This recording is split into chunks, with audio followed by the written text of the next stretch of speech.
Hey everyone, I'm here with the ADCC All-Nighter, Zach Mroueh, here to talk about how to start an agency. I'm here with some amazing people who all started their own shops. I've got Alanna Nathanson from Giants and Gentlemen. Hi. And I'm here with Denise Rossetto from Broken Heart Love Affair. Hey Denise. Hey, Zach. And then I've got Grais from Rethink. Hello. And then I've got Vanessa Eckstein from Blok Design.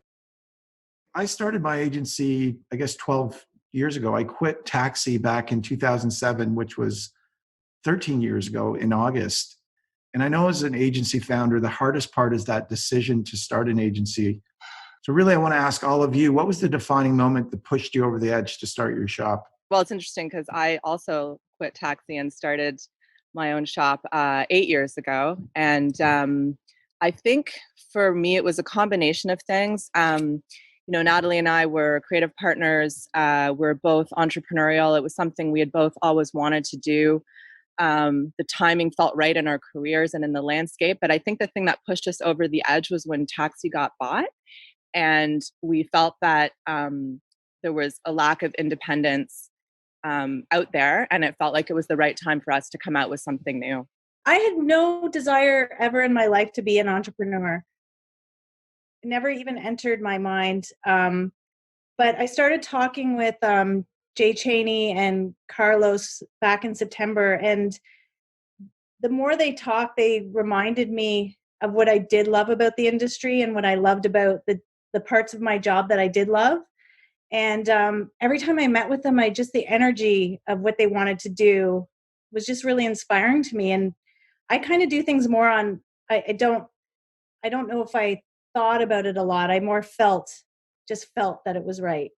So there wasn't a moment, Denise, for you where you said, fuck it, I'm just going to quit and start my own agency? I did. Every day I always thought, fuck it, but I never thought I'd start my own agency.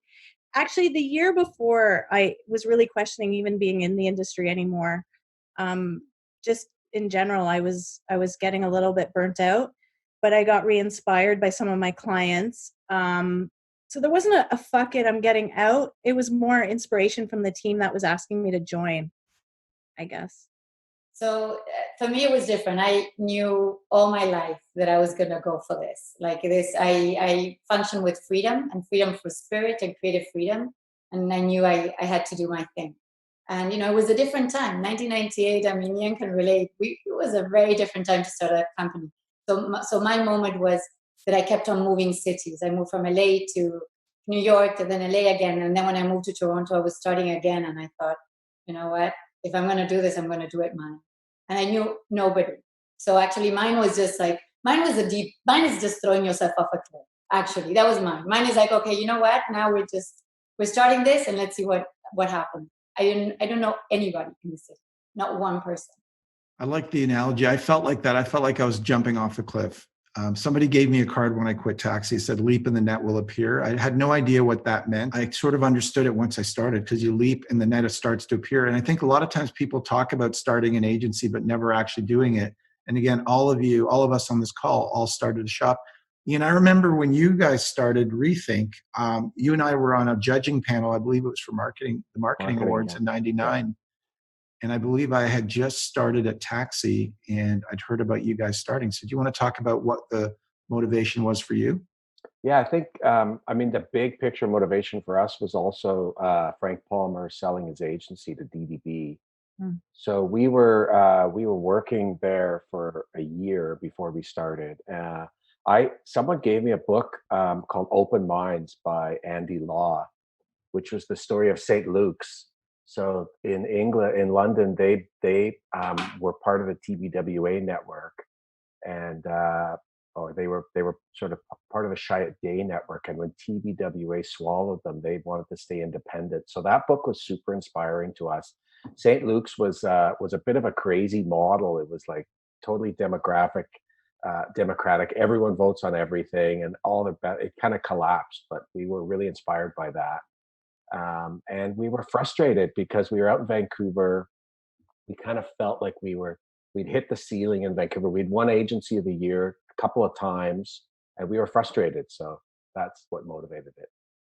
It's funny for me. I'd been away at a cottage for a couple of weeks. I've told this story before in the press, and I came back from holiday and I couldn't snap out of that holiday feeling. It's like Monday rolled around, Tuesday, Wednesday, and I kept thinking, I think it's time to start a shop. I was 41 at the time, but I sort of imagined being 50, and I didn't want to wake up at 50 regretting that I'd never done it. So that was a big motivation for me. There was really nothing wrong with the agency. The agency was doing well at the time. It just, for me, I had changed. The scary part for me was when I finally quit was there was nothing. I went to the ICA. I went to all these different organizations. I tried to find books on starting an agency, and I've actually thought about maybe writing a book on it. That's the topic of a book that I thought would be interesting. So I'm getting all the content from you guys. You're all supplying it to me today.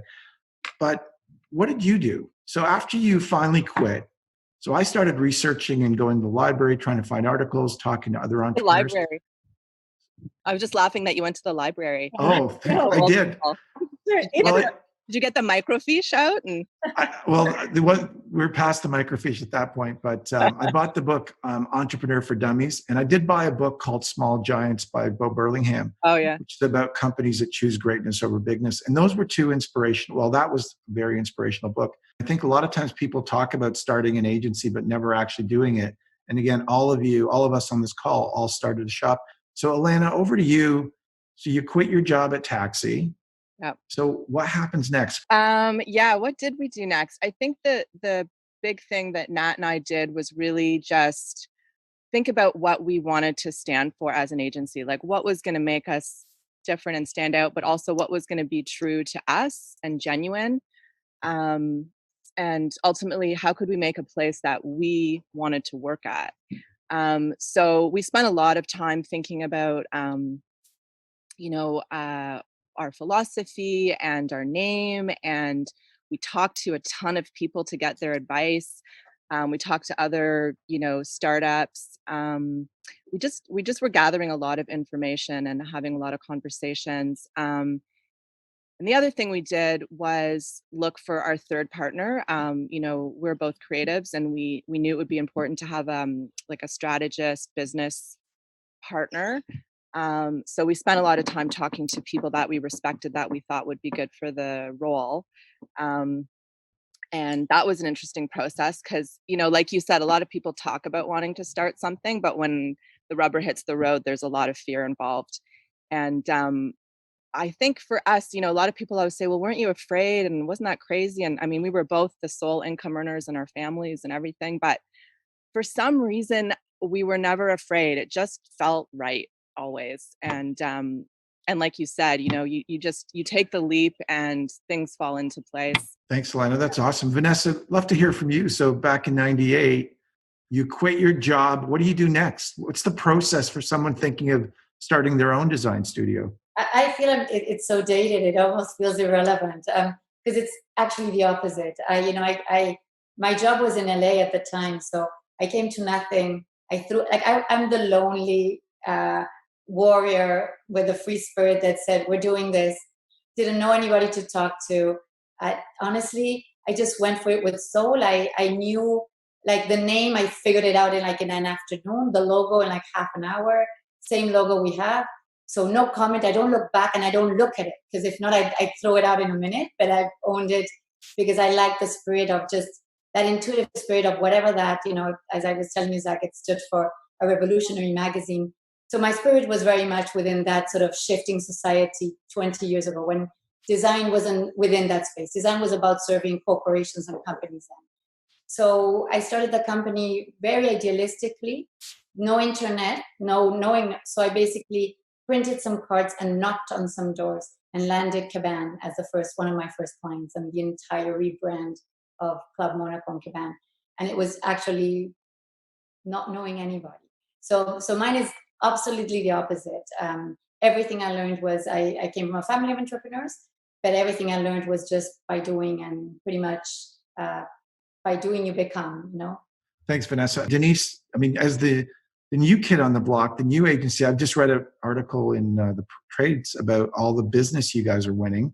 And I remember speaking to you at the beginning of COVID, and it was pretty scary for you guys. I mean, do you want to talk about what happened after the decision to quit your job?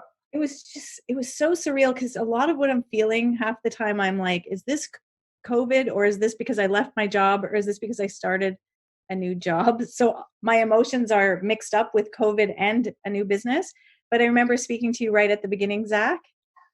It's funny how supportive people have been and how generous people have been with their time.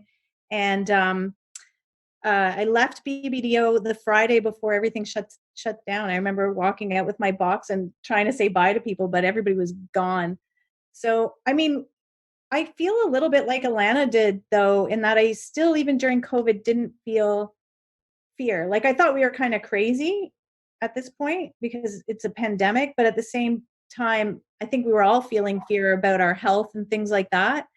But I still felt that it was the right thing to do, to be with my partners and having each other's back and the generosity of the people. So we just put our heads down and just went to work on the clients that we did have, and the clients that we want to have. We've just been very focused, trying not to get distracted by what's happening in some ways. Well, you guys are quite hot right now. I keep hearing all the wins you have. Ian, over to you. I mean, I'll tell you what I remember about Rethink starting. It was big news. You guys had an incredible run at Palmer Jarvis, winning all the big awards, lots of business.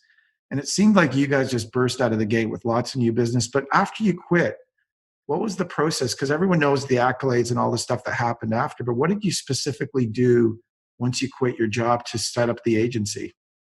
Well, it's funny because we decided we were going to start our own company 9 months before we quit our jobs, and we worked on it. Like we met weekly, and then in the final weeks we were meeting daily, and we all had Tom, Chris, and I. We all had our different assignments, and so when we knew that we had this one chance to do it right, and we had to be as ready to go as possible because at the time it was big news. There hadn't, I mean, Zig had launched, but in Western Canada there hadn't been anything like this. So we knew we were going to get sort of one shot in the press, and we wanted to have our shit together. So we did, and I think that's why we had such a successful launch, because we were really organized. So let me ask this, Ian, while we're talking about this. I mean, financing, because again, people understand, okay, you come up with a name, you have an idea for what you want it to be, but what's the actual process you went through? You want to talk financing's interesting. Yeah, because I mean, it was just the three of us. We got a virtually free office with no hot water and no heat lent to us. It was a building slated for demolition, so we had space for 6 months basically for free. That's I amazing. believe, yeah, that the three of us, I think we all put in $30,000 or $35,000. So we had like $100,000, the three of us, back in '99. And we figured that could last us for 6 months without a client, or 3 to 6 months without a client. So we had no outside finance or anything. We kind of bootstrapped it. But we were very fortunate because we had non-competes with all our clients. So of course we couldn't take any of them, but a couple of them did follow us very quickly. So we launched in November 1st, '99. And I remember by Christmas holidays, about the 15th or 18th of December, we were kind of taking a break, and we had to hire 10 people by January 15th or something, or January 8th. So we were we kind of hit it pretty well and got really lucky with some early client wins.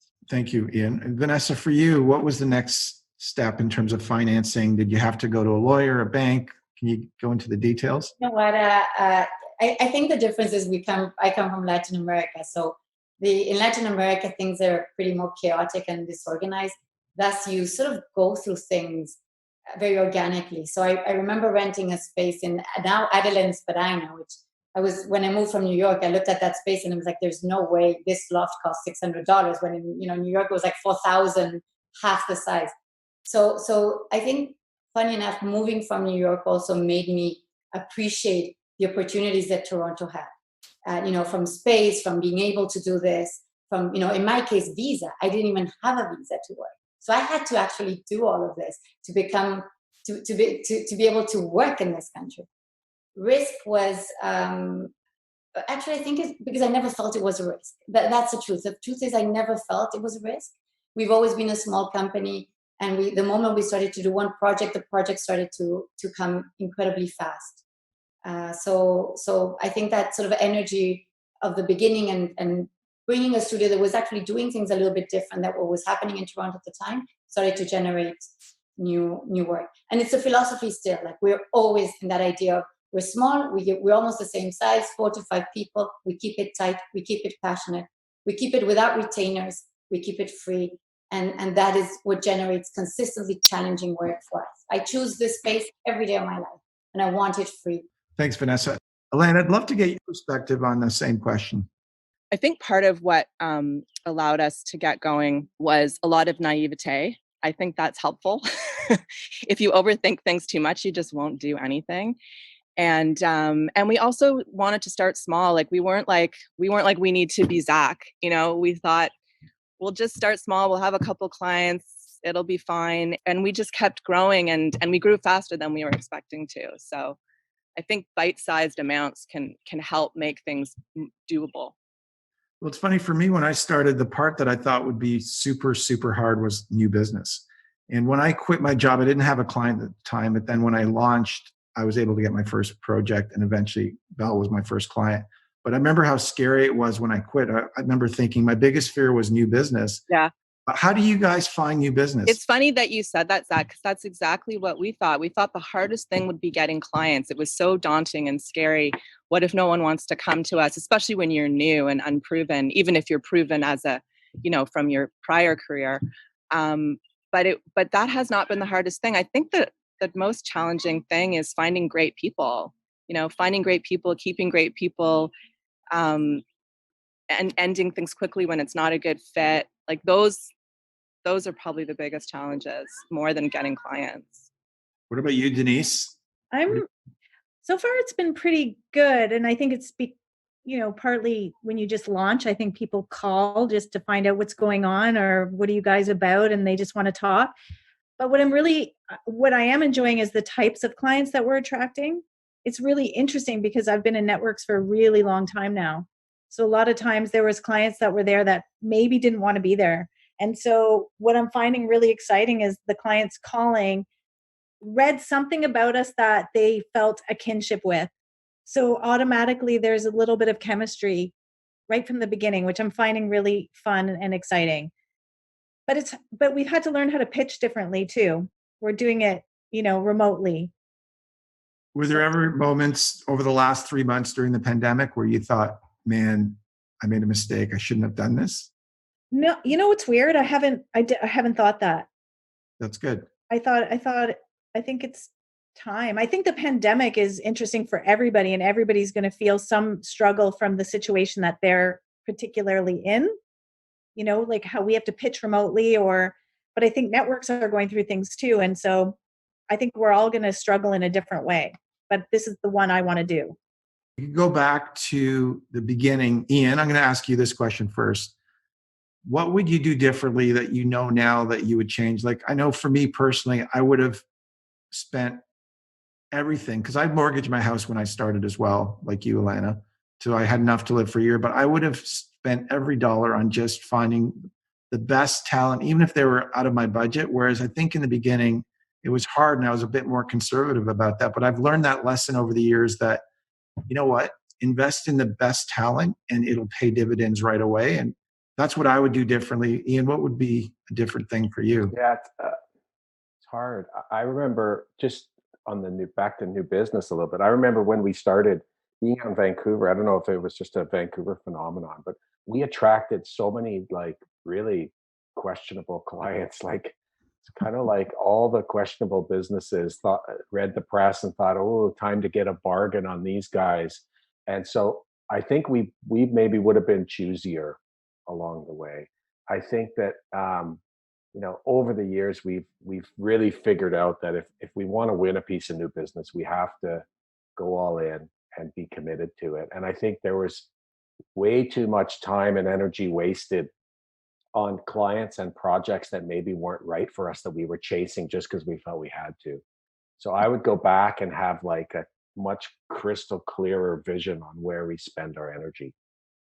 Funny that you say that, because I remember in the early days, we'd get invited to a pitch, and I'm not kidding, it would be Zulu, and we were small at the time. There's like 4 or 5 of us. And then there'd be some pitch with an agency that I've never heard of, with someone working out of their basement. And then maybe there'd also be an agency I've heard of. And luckily I guess I realized maybe this isn't going to be a good one, so we wouldn't participate in it, but they wanted all this spec work, and we sort of learned to stay away from it. Yesterday, when I was talking to Dave Droga and Alex Boguski, they talked about pitching and the pitches they participate in. They love it when Wyden Kennedy's there, Goodby. And I've learned that same lesson. Like, I think if we're pitching against agencies that are quite notable, it's going to be a good pitch and a good outcome. And that the work you're going to do is probably going to be pretty good because you're competing against kind of the best agencies in Canada. Vanessa, what have you learned? What would you change if anything? I always feel like I listen to you guys talk, and design. We it's such a different space.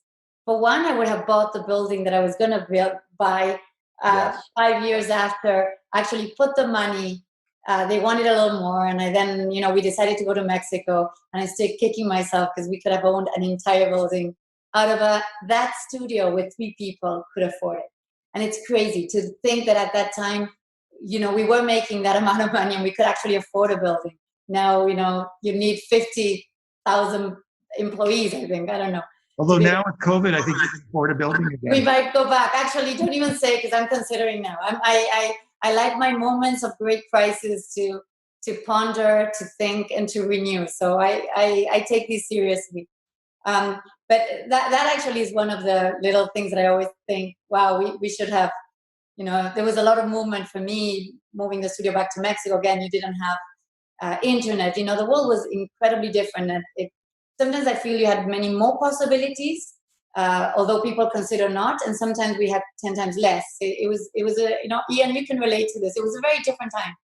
So that's one. The one thing I did learn early on, and I'm incredibly thankful, is the studio in New York taught me, it was called Drentel Dole Partners. Very early on, I learned from them to be small and to choose the projects. And they had the 3 Fs. They had fun, fame, and fortune. And they would never take a project that didn't respond to 2. So I came from a lineage of philosophy from Argentina to this. So when I opened with that decision that I wanted to work with the people that would be creatively expansive and the ones that I wanted to hang out at 3 a.m. And 3 a.m. wasn't about having beers. It actually was about great conversation. Because in my mind, I don't know, if you've been talking about life till 3 a.m, these are the people I really want to hang out with.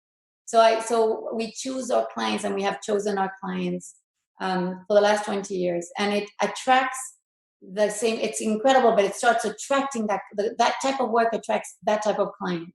So we have the odd one that we think, why did you think we were a match? But in general, the right philosophy comes to the studio. Like the right value, the right philosophy ends up being, and we go with a gut. Intuition is the best way to choose a project, Ian, maybe starting with you, like, what was maybe the hardest part of the whole process? I don't know. I mean, we had a 4th partner, so that was really hard. I didn't know that. We had to decide at a point in the process that we needed to just be 3 people. So actually saying so long to our 4th partner was probably the hardest day of Rethink's early life. That's really interesting. That's something I had no idea about. I didn't know that. And it's funny, speaking about partners, when I did my research before I quit taxi or right after as well, a lot of people advised me not to have partners. And I guess on this call, Vanessa, do you have partners or no?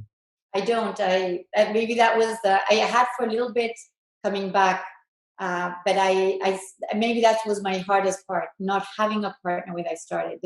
It's you're always questioning yourself. You don't have that sharing of it. So that was for me the hardest. Well, no, that's great. I mean, for me, the reason I didn't have partners at the beginning is I was advised that it can maybe complicate it in terms of making decisions on the name. But I did end up taking on partners, and I've got a few great partners that I work with and who are amazing, and I couldn't imagine not working with them. But curious for the others, Denise, like, what was one of the biggest challenges for you? Well, that one of my partners is my husband's ex-partner. It was a bit of a... Tell us about that. That was a bit odd. To be going to meet Carlos at hotels and things. Peter to drop me off. That was weird. And you told Peter knew that you were doing this. Yeah, he'd be dropping me off to go meet Carlos at like the King Eddie and stuff. I wondered too, because I have 4 partners now, and I thought, how are we going to actually be partners? There's so many of us. There's 5 of us. And I remember talking with Carlos one night, and he's like, I said, how am I going to agree with all of you guys? Like, there's a good chance I'm not going to agree with 4 people all the time. And he talked about how we all have the same intention.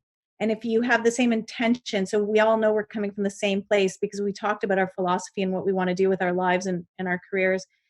If you can remember that you're always coming from the same intention, it just really helps. And even in just these past 3 months, if I've disagreed, I'm like, well, we're all trying to do the same thing. So it's helped a lot. But we're a lot of partners. So that's just the way we decided to do it. Yeah, and I think it's a good thing. I think for me at the time, I didn't have those partners, but I think it would have really helped me in many ways. But I think on the flip side, the positive was I'm able to make decisions fairly quickly. And luckily, Mike Sutton joined us in 2010, and he's been an amazing partner, as well as our CFO and my wife, Amanda. Alanna, over to you. What was the thing you would, or the hardest part for you? Spent a lot of time, like you, on our name and our philosophy, and just figuring out what we stood for. I think we wrote and rewrote that so many times before we felt like it was right. We knew at the core what we wanted to do and what we wanted to stand for, but we did spend a lot of time figuring that out, probably like 6 months to get all that. For someone watching this is going to be the next Blok Design, the next Rethink. What's your advice to someone starting? I was just going to say I shouldn't be asked, because we don't know if I'm going to turn into these guys. So, but someone who's thinking of starting right now, you were brave enough to start in the midst of a pandemic. Maybe that was by choice or not by choice, but what would your advice be to someone who's about to quit their job? What should they do? For me personally, it was finding people that I want to do this with, who want to get back to focusing on the things that we want to focus on. So like-minded people who are coming from who think differently, but have the same intention. But that's if you want to go the partner route. What's your advice, Alanna? Go with your gut. Do what feels true to yourself. So whether it's having a partner or not having a partner, I don't think there's a right or wrong. I think you have to know yourself and how best you would work. And to not let fear get in the way. I think fear is such an obstacle so often that stops people from doing so many things in life. And when you're making a decision, I think, stop yourself and say, am I making a decision based in fear or based in fact? And if you find that the reason you're making a choice is out of fear, then you have to stop yourself. Ian, what would it be for you? What would be your advice to someone starting today? Well, I think fundamentally you have to believe in yourself, and if we did a lot of exercises, the 3 of us, sort of figuring out what our strengths and weaknesses were, because there's no way I could have done this without partners. I have a lot of respect for you and Vanessa for just doing this on your own. I can only imagine how hard that is to wear all the hats, because I could never wear the hats that Tom wears or even that Chris wears. But I believed in myself for what I could contribute. And then I was very lucky to find partners who contributed their strengths or my weaknesses and vice versa. And so I'd say that just recognize the skill sets that you need, have a lot of belief in yourself. And if you don't fill in all the skill sets, go find people that you trust and you like working with that do. And be smart about it. Be passionate. Follow yourself, but be smart about what you actually need, because there are some key ingredients. Yeah. Thanks, Ian. Vanessa, for you, what would be your advice to someone starting a design firm today? I think that first of all, I agree that fear presents itself. You have to go boldly towards it. There is no risk. Actually, the only risk, even with clients, I love it when people say, but it's a risk. Actually, the only risk you have in life is to be stuck. That's the only risk you ever have. And so my advice would be be clear about the path you want. Like what resonates to you as how the way you want to live, because this is not what we do. This is the way we actually live. So be clear about that and go for it. There is a Native American saying that I actually discovered not long ago, which I love, which says, if ever you find a gap in your path or a hole in your path, jump. It's not as big as you think. And that's actually what I think one should do. Thank you for that. Let me ask you this while we're on you, Vanessa. What are you fighting against as a design firm? I should respond more as a business, but actually I fight against unfairness, inequality. I fight socially. And that's always been my fight. So, I fight against mediocrity. I fight against preconceptions. I fight against inequality. So I actually fight against the values that I don't want in this society. And, I don't care in what areas we work, if it's more commercial, if it's totally nonprofit, or if it's socially conscious, I fight for all of that. Because I really believe that this is a fight that I show my kids. If I don't like something, I need to make sure that I'm part of this fight, and I show them that we can actually do something. And it's not to change the world, it's to change what bothers me in this world. That's awesome. Thank you so much. Ian, what is Rethink fighting against as a company? Yeah, I think we're fighting against obviously mediocrity. We want to be as rigorous as possible. We constantly fight against cliche with our clients. We fight against inefficiency. We fight against stupidity. We fight against we fight against inequality. We've always taken on a ton of causes. We fight against anything that's unfair. We fight against any kind of stagnation in the workplace.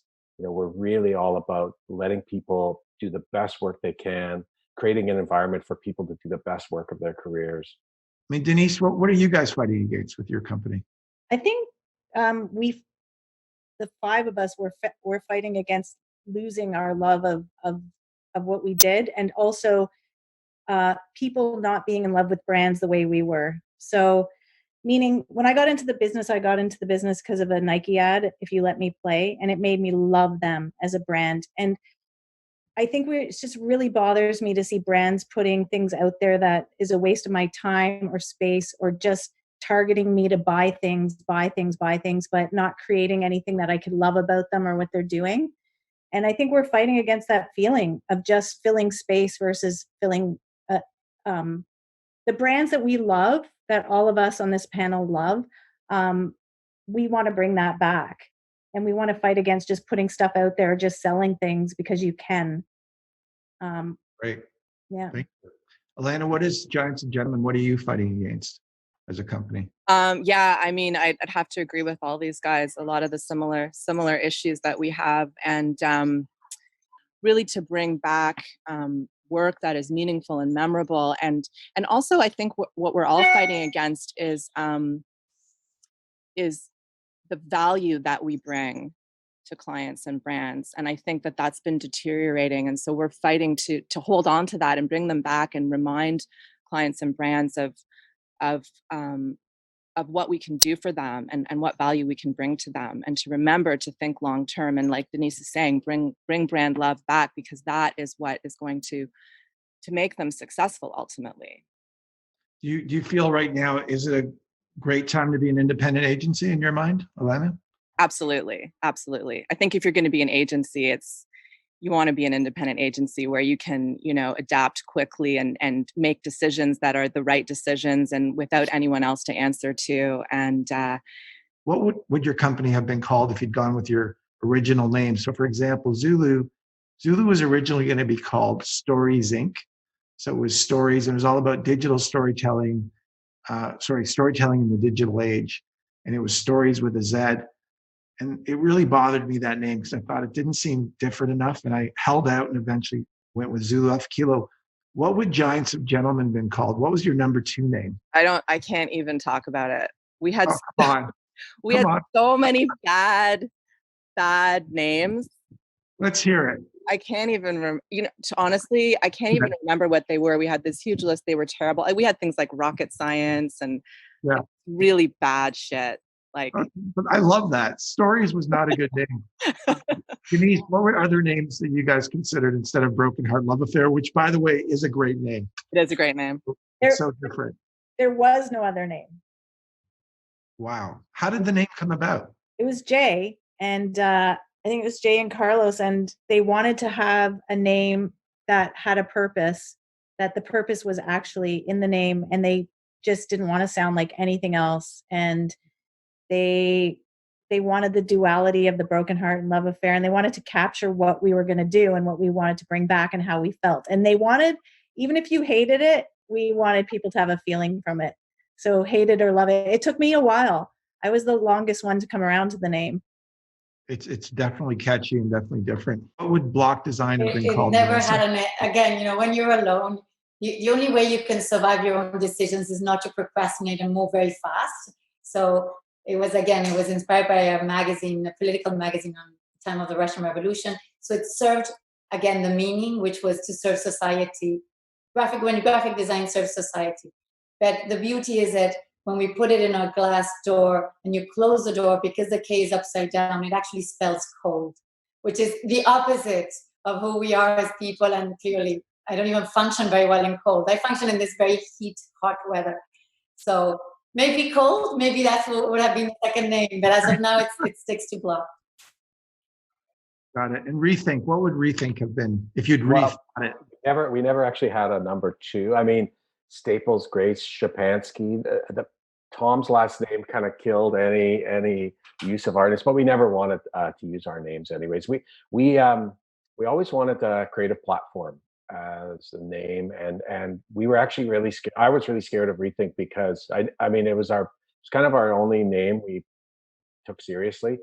But when we decided to do it, I was like, oh shit, we got to live up to that. Like that actually sort of sets the bar high for us every day. And I always thought that as just an agency or a design company, that how are we ever going to live up to that? And I think it was Tom and Chris that said, no, this is actually exactly, this is a one-word business model. This is exactly what we want to be. So we didn't have a solid number two. I mean, we had a million, but none that we took seriously. Thanks for that, Ian. Here's another question. What are traits you need to start an agency in your mind? Like, I do believe you need a stomach for it because, there are going to be some nights where you're really stressed out about the numbers and about meeting payroll.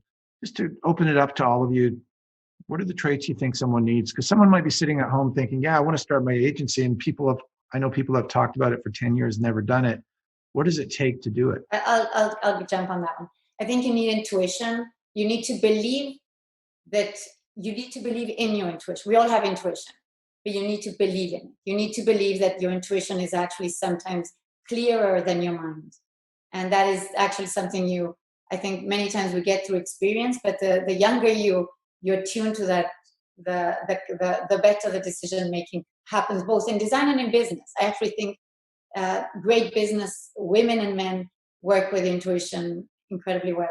I think you need curiosity. You need to believe that you need to learn how to flow, that, if things don't show up, if every time you're not going to get to that payroll, you're stressed out of your mind, you cannot open your own company. You need to believe that, that everything is a step towards, and that it's a flow. If you understand that it's a flow, it all comes back, it all moves, and it all generates. And you actually have to, I honestly think you have to be uncompromising about both your values, your philosophy, the people you work with, and the passion you bring. And when you have those, I think that at least you're a little bit closer. That doesn't mean you've had any, we have many other problems, but you're a little bit closer. You sort of build up confidence, would you say, Vanessa? Because I know when I started, I was nervous. It was scary. I had to get a mortgage, and I thought, if I screw up, that's it. Like, I'm done. I'll have to go get another job. I mean, but you do build confidence over the years. Like when we set up our content division, by that point, it was very easy. It seemed so simple. We set up ZuluBot.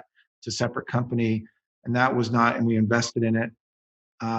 Just love to hear from the rest of you on the same topic. I mean, I think Vanessa put it really well. I think you need a combination of things. You need to be confident, but also humble at the same time. You need to be very adaptable. You need to not be afraid of failure. I know that's cliche, but it's true, to know that when things don't go well, you will figure it out and you'll find a new solution. And I think this is going to sound bad, and I don't mean it in a bad way, but you kind of need a sense of entitlement. And I don't mean that you're an asshole, but I mean that you believe that you can do it, that you believe that you deserve to do it, and that you have a place at the table, that you are as smart as anybody else, that you can build the agency that you want. You have to truly believe that about yourself. And it's not to say that you won't question yourself sometimes, or or that you have a huge ego, but it is that fundamental belief that you can do it, and that you deserve to do it. I love that. I think that's true. I mean, clients can sniff out confidence in a new business pitch, right? The clients don't care what your office looks like. They don't care what you've done in the past. It's what can you do for them at that moment. And if you go in with that sort of attitude that you described, I think that's how you can win new business. Denise, what about you? What are your thoughts? I think for me, it's I remember being a little bit nervous about doing this, and I was talking to my brother. I like to surround myself a little bit, like Ian said. I take a lot of what people say. I try to learn a lot from people. And I remember when I was a bit nervous about starting, my brother said to me, "You've really surrounded yourself with really great people in your career. You've worked with Paul Lavoine, Judy John, and Frank Palmer, and you've learned, like you've collected." I could never be a person who had done this super young, because I need time to learn. So I just surround myself with really positive people, and people who are so giving and generous of things in my life, that I've been able to learn, and I really take it seriously, the things I learned. Like, I started at Taxi when there was like 8 people there, and I can still remember all the things Paul said to me and all the things that he did to build that agency. So I just try to collect it all. So for me, it would be having enough inspiration around me that I felt ready to open. So sometimes you don't feel ready, like you don't feel like you're at that point where you've learned all that you wanted to learn. Thank you for sharing that. I mean, Ian, over to you. What are your thoughts? Well, it's funny because so I never saw myself, like I never started a business or anything growing up in high school and college or anything. But I've always been like a planner. Like I love the 5-year plan, the 10-year plan. And I always just had that on my plan as, you're going to work for yourself someday. So I knew personally, I had that vision for myself, that that's where I needed to be. Um, and I think what got me going was Art Center, and the passion that my education lit inside of me for that I didn't even realize was there around communication and design and art direction and sort of problem solving. So I think that passion is totally key. Like you have to be fired up as to what, and then I think you build. You need ability. You need some sort of skill that can bring your passion to life. So you need that. It's got to be in your heart. You've got to, in your head, you've got to have something that translates your heart into something concrete. And then I think you need some vision. You need intuition. You need to have where do you want to take this? Where do you want to take your life? What are you doing? What's the bigger picture? And I think all of those are key ingredients. And that'll give you confidence, all of that. I think we need elasticity of mind, and we need expansiveness of mind, because people always put us in, like, you create your job and we're in design. Actually, like, we're learning about everything: economy, social issues, like I'm reading everything, and I'm sure everybody in this panel is consistently bombarded and is curious and is hungry about all of this. And without that, I don't think you can open an agency. You need to always be curious about both the way you think and the way to change your thought. So both are as important, and to adapt to that consistent shifting of your environment and your context. Anyway, that is one of the things that I find important for me, to keep on innovating, but also to keep on shifting, to keep being relevant to today. No, that's great. I mean, when I think back on myself, I was at Taxi back in 2007. I was there for 9 years. And we reach a certain level of success, but then it was sort of like, what's the next stage? And I think a lot of creative people always stay in that stage of doing great work, winning awards, winning business. And for me, the next level was to start my own agency. And I think there's nothing wrong with just being a creative working for a company, but you've all made that leap to the next level. Well, I mean, it's not something I ever took lightly, and I don't think any of us on this panel ever took lightly. I think you have to know, like, back to the intuition. You have to know that it's your time, and for me, that was involved a lot of factors. There was a lot of factors that came together.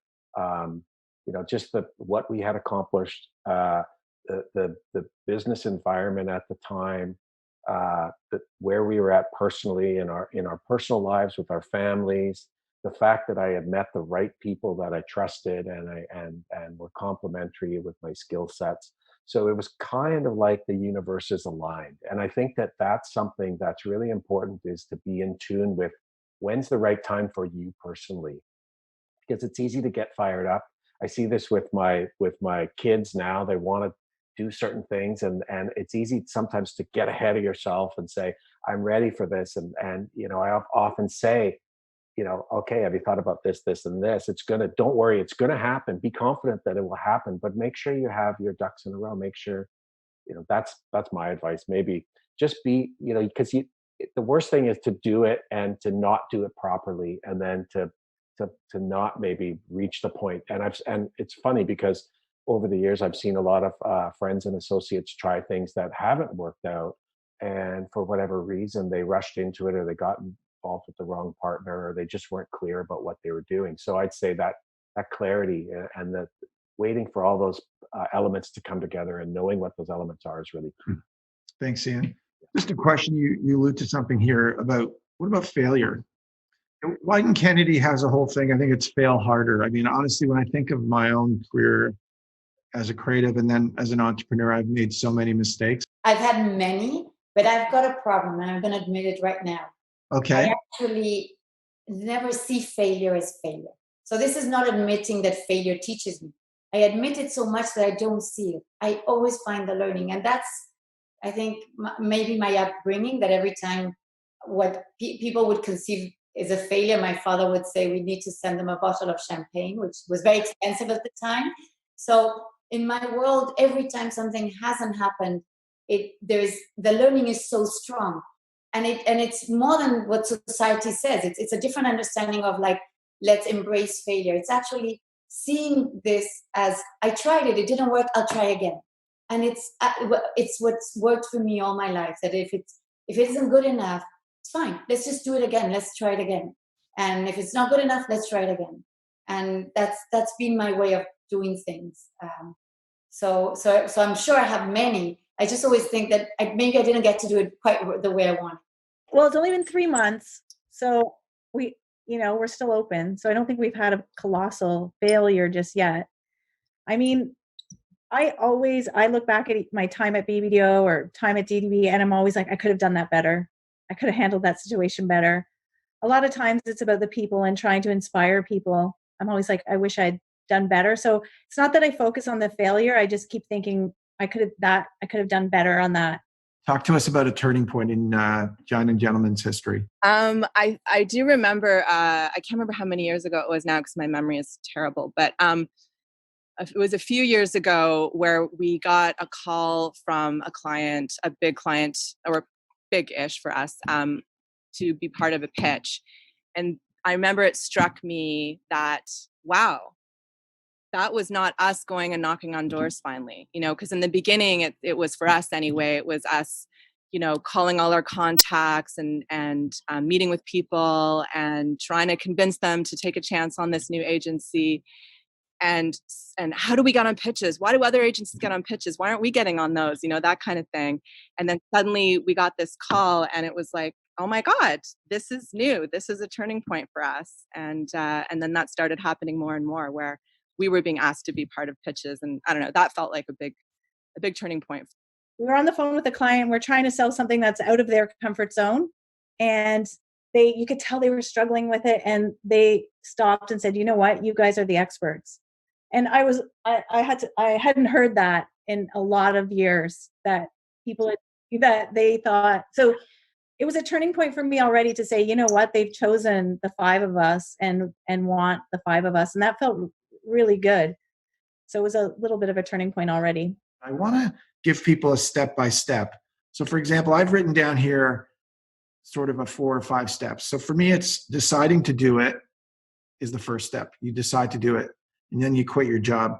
Then you kind of go and plan your finances. You go to the bank, you get an accountant, you set up your company, then you choose the name and the business structure, and then you register it.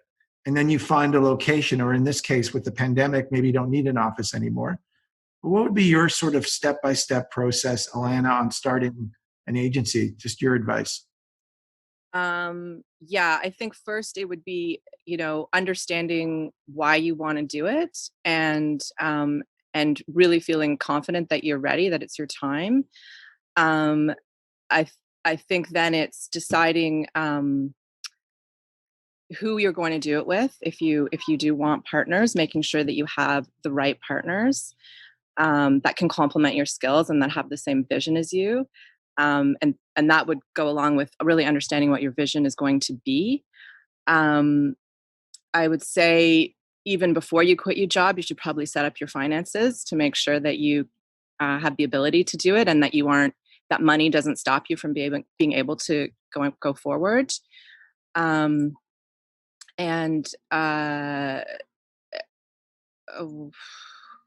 I think another really great thing to do that the 3 of us did as partners is go through a checklist of questions to make sure you really do share the same vision. Because it's one thing to say, oh, we get along great, or we work well together, I think we have the same vision. But to really dig into that, we did like a 3-page questionnaire of, what kind of agency do you want to be? What's your philosophy? What's your work-life balance? Where do you want to be in 5 years, 10 years? Like all of those things.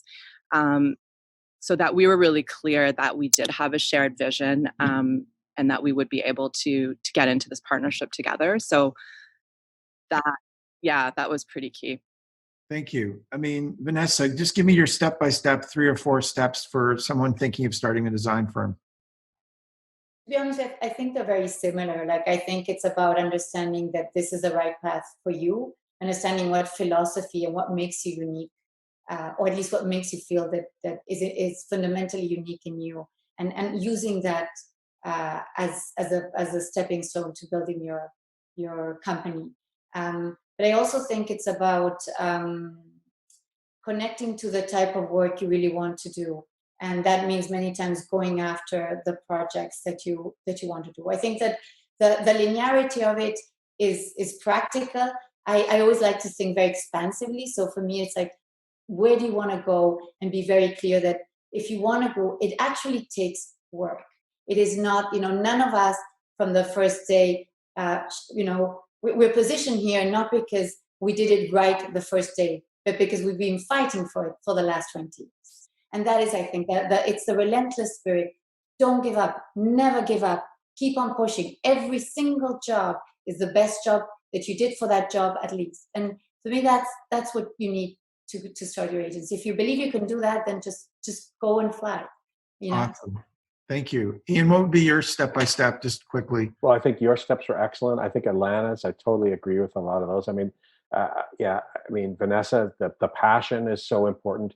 I mean, we did a lot of exercises. We did a lot of planning. I remember one exercise that was really helpful with the 3 of us, actually the 4 of us at the time. But we did this quadrant exercise. There's 4 quadrants. One is like, what are you born to do? What can you do in your sleep? The other quadrant is, what are you really good at and you can excel at? Third quadrant is, what are you kind of okay at? If you have to do it, you can get by. And then the 4th quadrant is, what should you not touch because you'll mess it up every time and you actually absolutely hate it.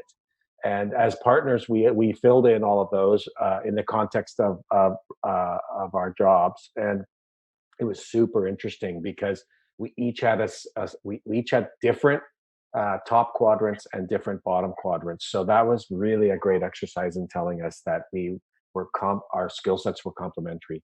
But we also did this sort of 5-year plan, 10-year plan, whatever, all the questions are really important to get on the same page and make sure you're aligned with the folks that you're doing it with if you're not going solo. Thanks, Ian. And Denise, what would be your 4 steps or 5 steps? Well, really similar to Alanna's. I spent a lot of time in the why just for myself because I kept asking myself, why am I doing this? I actually really liked my job at BBDO and I liked what we were doing. So I spent a lot of time on the why because I think you're going to need to go back to that when there's like when the pandemic hit, I had to go back to my, oh my God, why did I do this? So that kind of gets you through some of the hard days is if you really truly commit to that why. And then for me, I think it's back to something Ian said. I know my weaknesses pretty well.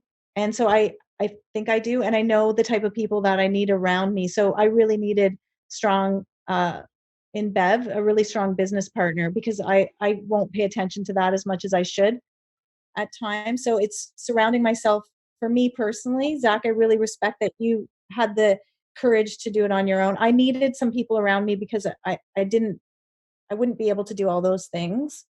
So for me, it was making sure I had the right people around me. And then part of it too, for me, was just taking the leap. At some point it was starting, felt like I started to overthink things. I didn't want to start doing a list of pros and cons. So I just kind of went with my gut. I think Vanessa said it earlier, or somebody said, or maybe Ian, eventually my gut just had to take over. My gut did not tell me a pandemic was coming. So I do not know how much to trust my gut now. You're not psychic. That's different. Yeah, well, Nobody's gut told us. I had no clue. You're not alone. How do you want to be remembered as an agency? What's the legacy you want to leave behind? Vanessa, just over to you. Value. Well, I think relentlessly great work. I think is the love affair part. I think, a place that did inspiring, meaningful, memorable work that people truly enjoyed working at, where people felt that they were treated like human beings. So Denise, what would be, give me a piece of advice for people. Just do it. So Ian, what would be yours in one word? Guts.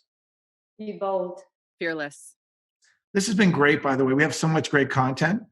Felipe's still listening. Hopefully he recorded this whole thing. Bad if I record it. So a big thank you to all 4 of you for being part of this. Hopefully we've inspired the next generation of talent to want to quit their jobs, take that leap and start an agency.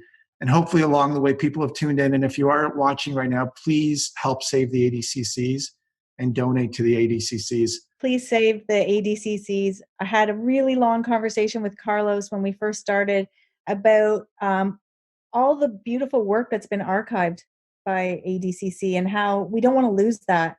All the design, the Canadian design, all the just incredible work that we've all done and that the ADCC has archived for us as a memory. I think it's really important for the industry to have that and that we don't lose that. But one thing I can add to this is I think that, the one thing that COVID is revealing is the importance of community and the importance of value actually.